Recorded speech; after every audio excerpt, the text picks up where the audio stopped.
What's going on, everyone? In this video, I'm going to be walking you through my favorite setups for the upcoming week, giving you my game plan. But before we get started, be sure to subscribe to my channel, click that thumbs up button, and click that bell icon so you do not miss out on any of my upcoming videos.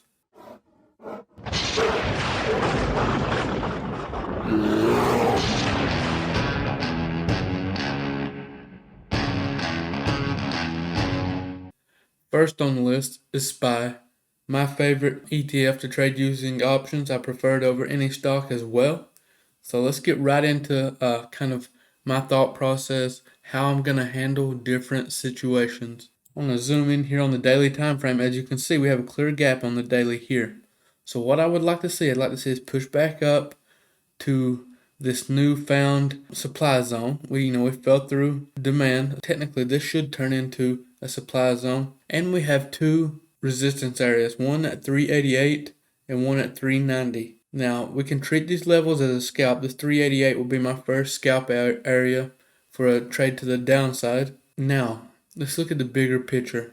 I like to see it come up here, then come back out of this area, and I'll be looking to enter for puts once we, break back below that 388 to play this to the downside. See here on the bigger picture, we're trading in this range. So ideally we should, if we fail that level again, we should push back down to this demand zone and possibly further. Keep in mind, before I get into any trade, I have an exact plan on how I will handle that trade, where I will stop out.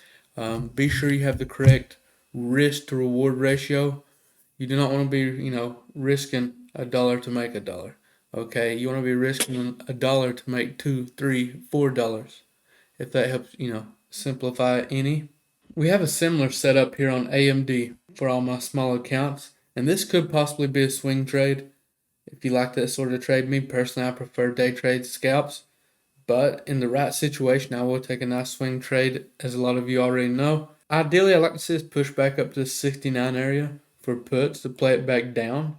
But a break below 64.8 does look decent as well. A little higher risk than taking this push back up and retesting this area. Another small account friendly stock, ticker SHOP, Shopify, very familiar. I'd like to see us continue on down here. Yes, you could get away with playing puts, but my ideal bounce area would be around this 29. I'm going to try it for, a bounce to the upside, so I'm looking for calls down here. And if we fail that area, I'll simply get out probably around 28.4, probably be roughly my stop loss. I'll have a much more detailed plan once the setup presents itself. Last on the list is ticker JPM.